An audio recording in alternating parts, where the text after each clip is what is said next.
Glad to have you back. It's the Business Daily right here on Trust Television. The Nigerian Labour Congress is threatening a nationwide strike if the federal government fails to return what it claims to be billions of naira taken from workers' insurance contributions.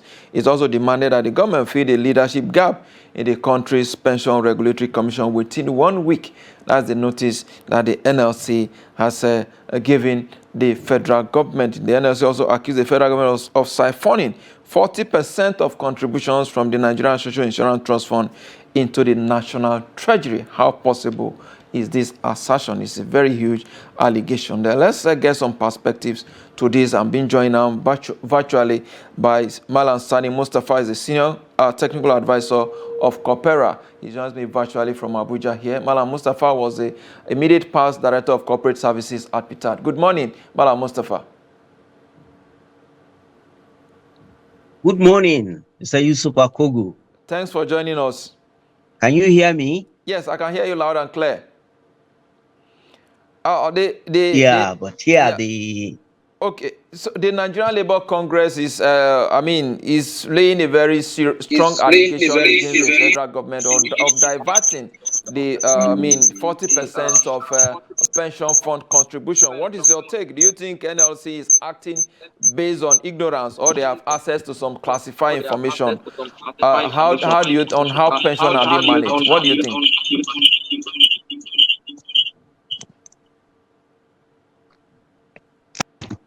Hello. Hello, can you hear me? Yes. But you need to. You said I couldn't get you. From the NLC about diversion of pension fund. What's your take on it? Diversion. They said the pension funds have been diverted. That is what the Is NLC it the NSITF? Exactly. The NSITF are not really pension funds. They are this employee contribution payment. Of course, it's a social security aspect of our Nigerian social sector, but really what happened there is that there is a policy of federal government that changes the percentage of all revenue revenue getting agencies, that the percentage they take back to federal government consolidated revenue account had been increased by the present government. And I don't know why they specified Nigeria Insurance Trust Fund as a revenue generating agency, or like a custom, or like a standard organization and other agencies. Monies collected by Nigeria Social Insurance Fund are to be applied to compensation for people that will get wounded on the working place. So such monies, you only use them to pay for the personnel of Social Insurance Trust Fund, pay for their operation, and the rest had to be kept for people who will come and say, "Oh, pay me." I remember in my last working place, a lady in my department broke her leg during an occasion in Ilorin, and we applied to Nigeria Social Insurance Trust Fund, and I think they have been processing the time I left. So I think what the Nigerian Labour Congress is saying is that money should not be taken back to federal government as revenue. And I didn't read it actually to know exactly what they said, but it is a mistake to say that monies coming to Nigeria Social Insurance Trust Fund should be taken as and then taken back to Consolidated Revenue Fund. NLC is actually saying that government is taking 40% into the national treasury. That is what they are really kicking against. I think they are right. They need to find out exactly what are the technicalities there. Money is being given to Nigeria Social Insurance for employee compensation. All right. Let's look at the issues around pension. PENCOM is not also spared in NLC threat as well. They are saying that there is a lot need to be done to get that agency working properly. Talking about the constitution of the governing board, that vacancy has been left there for a very long time. What do you think could be responsible for the delay in setting up the board of that agency? Well, I can only say it's political. The government has been very responsive to requests from PENCOM. They have done a lot to the National Pension Commission request. I remember all those bonds. I remember the recent approval by the president for free medical care. I believe it is just political. They didn't come it, But they see, PENCOM really needed a board. I think here too, the Nigerian Labour Congress is really acting positively. The board of is a creation of part 5, section 19 of the Pension Reform Act, and it's supposed to be standing at all times. There should be a time chairman who will be appointed for 5 years. There should be the DG2, who is not part-time, appointed for 5 years. And then there are commissioners. I think there are about 5. Technical, finance, and inspectorate. So those ones are appointed for 4 years. I think the full complement of the board also will include representative from Office of the Head of Service, Nigeria Labour Congress, Trade Union Congress, Federal Ministry of Finance, Nigeria Union of Pensioners, Nigeria Employers Consultative Association, Central Bank of Nigeria, Security and Exchange Commission, Nigeria Stock Exchange, and also NICON, the regulator for insurance. I believe that the framers of the Pension Reform Act saw that that need all these stakeholders to direct policy. And if all these bodies I mentioned take a buy-in on any policy, I don't see why that policy will fail in Nigeria. You can see federal government is represented, Nigeria Union of Pensioners is represented, Nigeria Labour Congress and TUC representing the active workers. They are represented.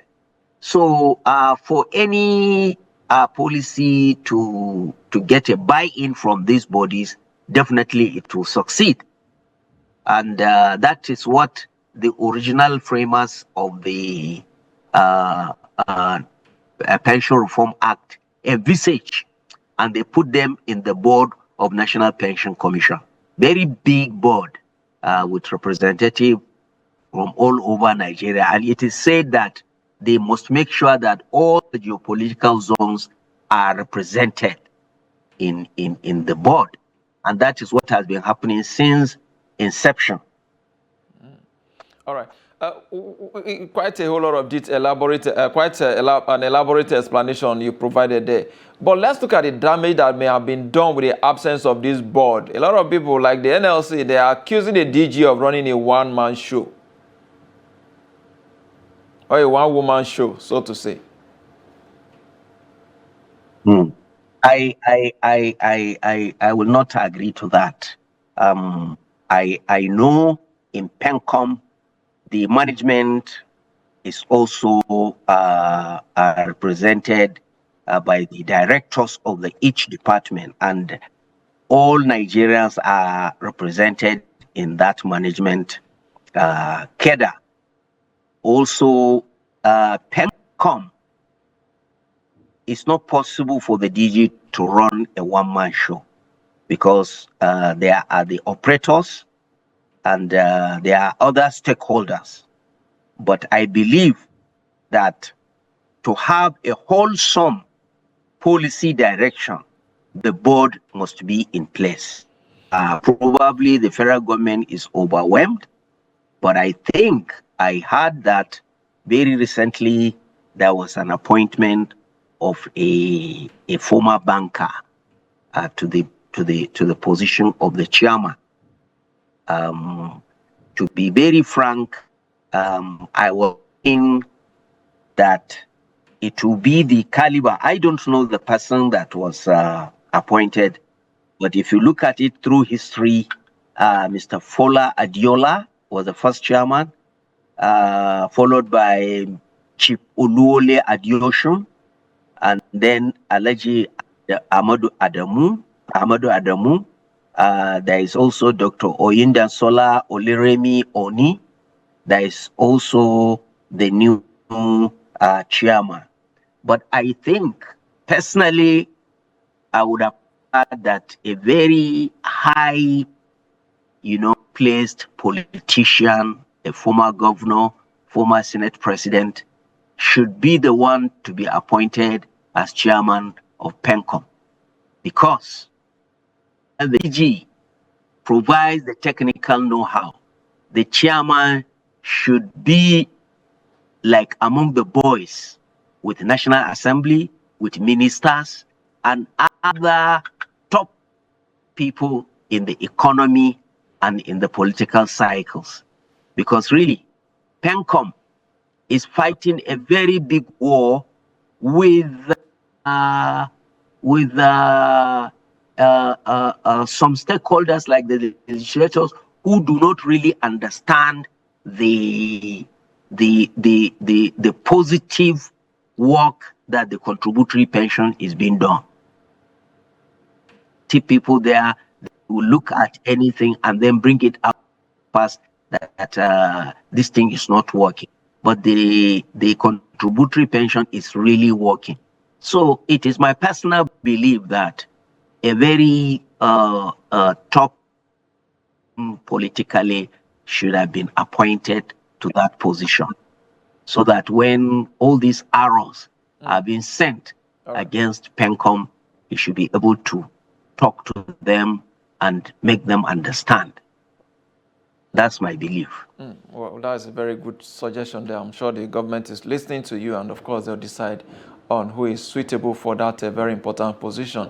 Or whoever that is appointed has a big task to do with regards to what we have witnessed in recent times. We've seen a lot of protests against pension, especially contributing pension scheme, the CPS. There, we've seen the police, the army, and some civil servants protesting across the country. What do you think should be the immediate responsibility of the board once it's imminent that we're going to have a board? Once they come on board, what do you think should be their immediate responsibility? They need to bring sanity into that sector, don't you think so? Yes. They need to reach out to all sectors of the economy, the political, and try to assuage the fears of anybody. But let me correct you. The army have nothing to do with the CPS. The army, if you see them doing protests, it is nothing to do with the CPS. It is only the police that have been going around to say they have been shortchanged. That's correct. That's right. And I believe they should take up their matter within the contributory pension system.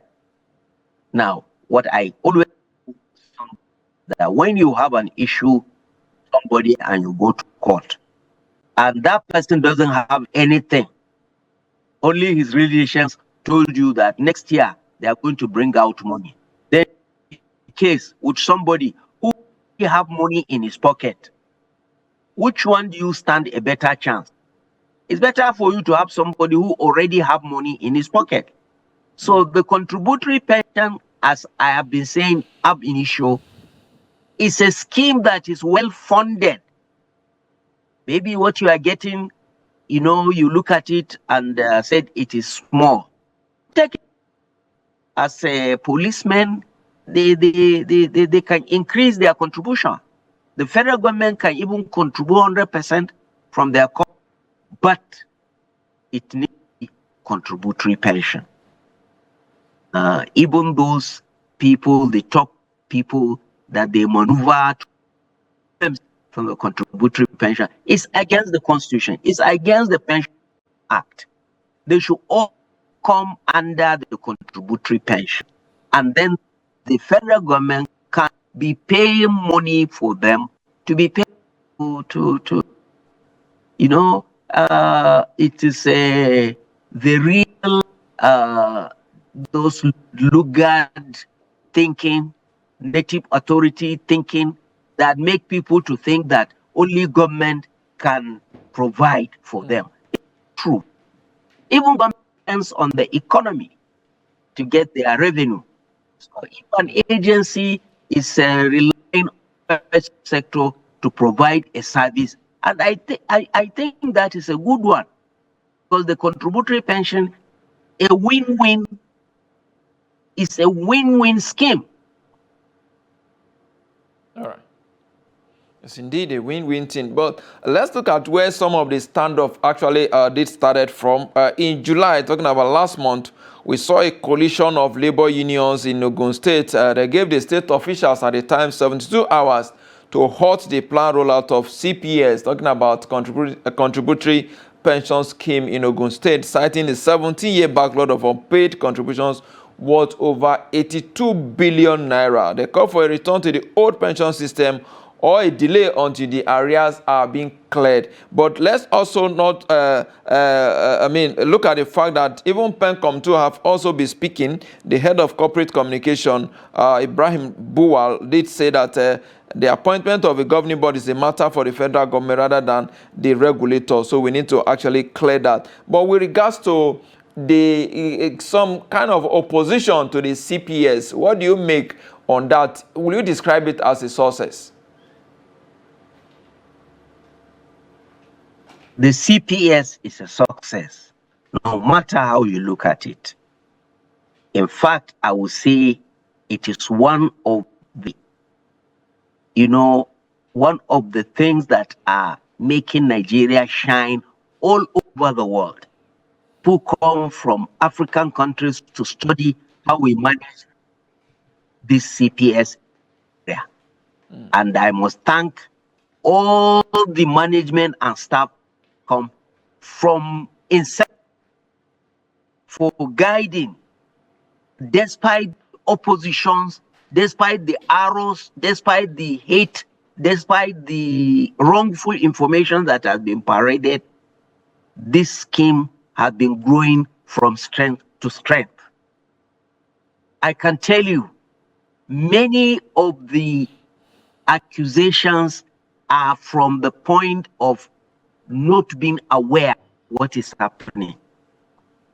People write whatever they want, and people prefer to listen to negative things rather than to positive things. I can assure you, even the Ogun State issue, they reach out to the regulator. They have a state operations department which can guide them on how to navigate such difficulty. 2 billion as a unpaid contributions, if the can be done, you can start payment small. You can start payment for those that are about to retire, so that they can now join the pensioners. Then you now, continuously agree on a time frame, payment quarterly, payment monthly, until that money is exhausted. It's only that there are fraudsters,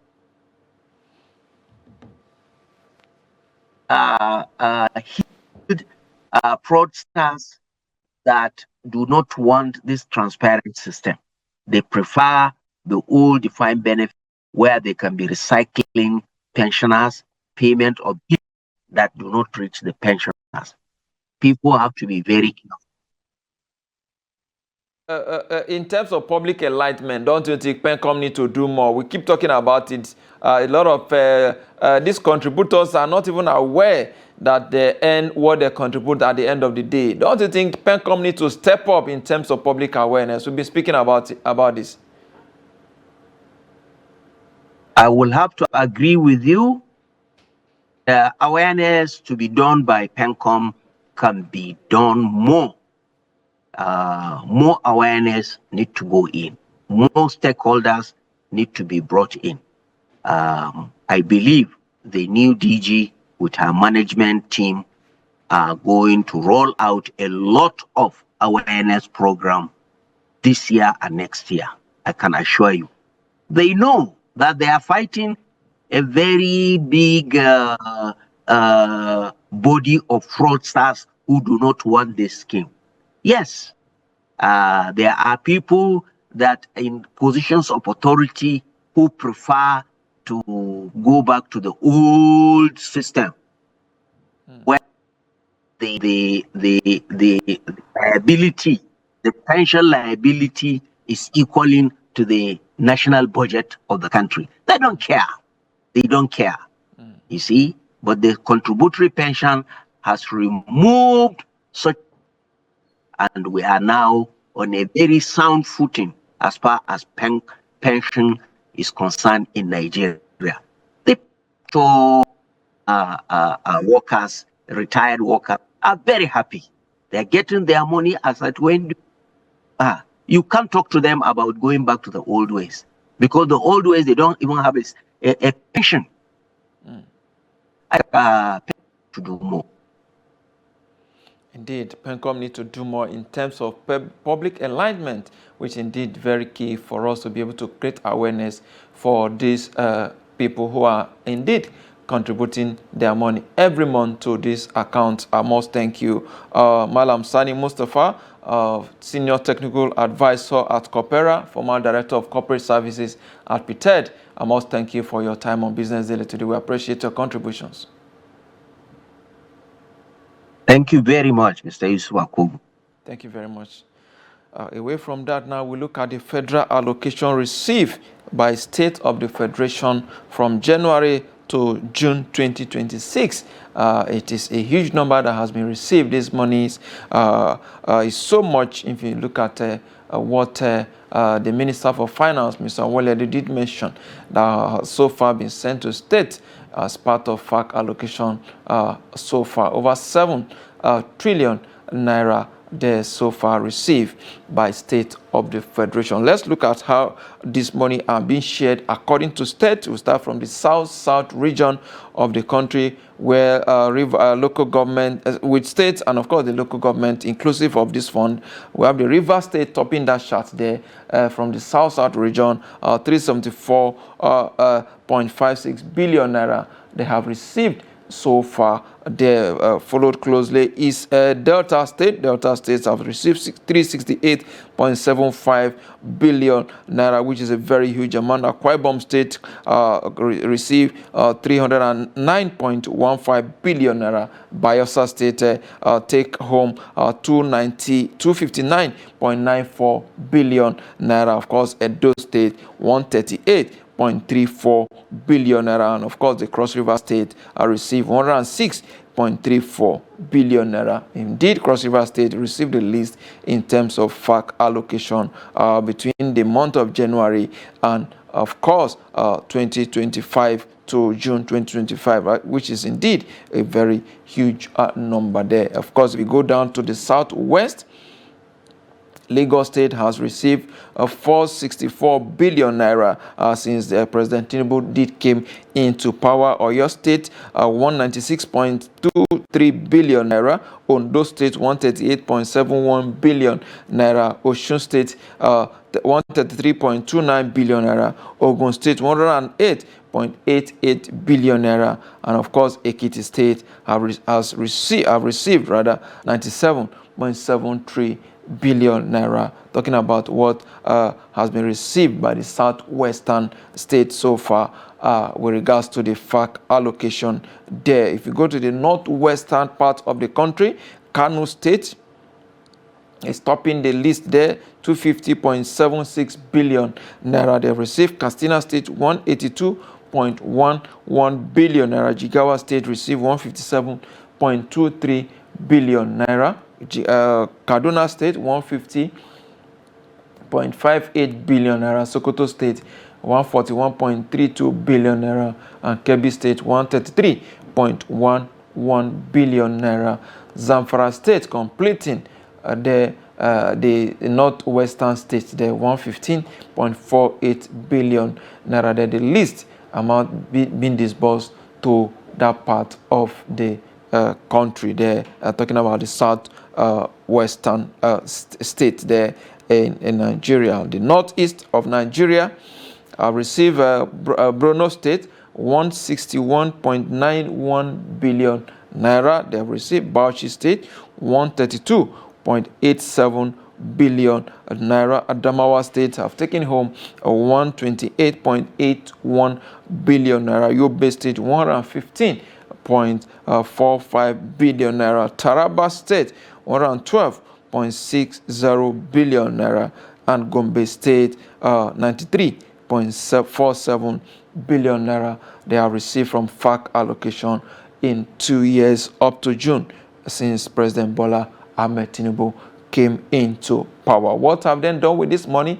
That is a question that Nigerians, especially from these states I've mentioned, should begin to ask their governors and of course their local government chairmen as well, instead of paying all the attention to the center. We understand the federal government has quite a whole lot to do, but we need to also know what the states are doing with the funds that is going to state almost every month. The state and the local government autonomy issue is still an issue that needs to be properly settled, so that local government can get their money directly and begin to carry out the projects under their purview within their locality. Quite a whole lot of fights still ongoing between local government and states over their own allocation. Then we hope that we'll get it right, so that the local government, 774 local government across Nigeria, can indeed enjoy full autonomy there. Talking about the North Central now, Benue State has collected more in North Central. 152.67 billion so far have been allocated to Benue State. Niger State 148.02 billion naira. Kogi State 134.82 billion naira. A lot of questions need to be asked across all the states: Benue, Niger, Kogi, and of course the Federal Capital Territory 119.06 billion naira. Plateau State 119 billion naira. Kwara State 110 billion naira, and of course Nasarawa State 102.7 billion naira. It's important to note that this money are not inclusive of the VAT and of course the IGR of the state. Of course, the IGR is a different revenue entirely for the state government. So much money in the state that the people, the citizens, need to begin to ask questions instead of always looking up to President Bola Ahmed Tinubu for one project or the other. The state government who are closer to us, we need to begin to ask them very pertinent questions. What are they doing with the IGR they are collecting from us? What are they doing with the allocations from the federal government to their state? These questions are very, very critical. And of course, the proper answer to this question will actually let us know at the point that we are in terms of our development, and of course as we move on towards having a more developed and inclusive economy. In the southeastern states, where you have the least allocation, I will say Imo State got 151.96 billion naira. Anambra State recorded 150.03 billion naira. Abia State recorded 125.18 billion naira. Enugu State got 123.21 billion naira. Ebonyi State got 99.63 billion naira there. That is more like the least allocation to the states there. The five southeastern states got this amount of money. When we look at how this money are being distributed in terms of zones, the zone that got the highest is the South Zone. South Zone got 1.56 trillion naira. That is, if you put the 6 states from the South, River State, Cross River State, Delta State, Edo State, Edo State, and all the states in the South region, Akwa Ibom State, if you put them together, they got 1.56 trillion naira. The Southwestern state got 1.14 trillion naira. The Southwestern states of Lagos, Ogun, Oyo, Ondo, Ekiti, and Osun got 1.14 trillion naira. Northwestern state of Borno, Adamawa, Taraba, and Yobe, Bauchi as well got 1.13 trillion naira there, which is also a huge number. If you come to North Central states of Kogi, Plateau, Benue, Niger, Kwara, Nasarawa State, if you put them together, they got 799.05 billion naira. The Northeast got 745.11 billion naira. And of course, the Southeast of Enugu, Abia, Anambra, Ebonyi, and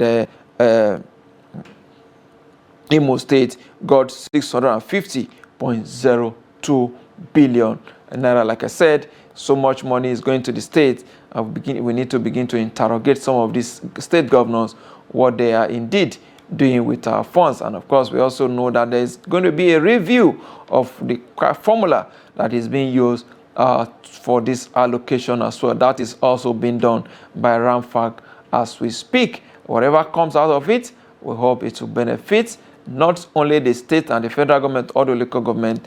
The benefit should be for the people of Nigeria. It's on that note that we end the Business Daily today. We'll be back again tomorrow. I am Yusuf Akogu.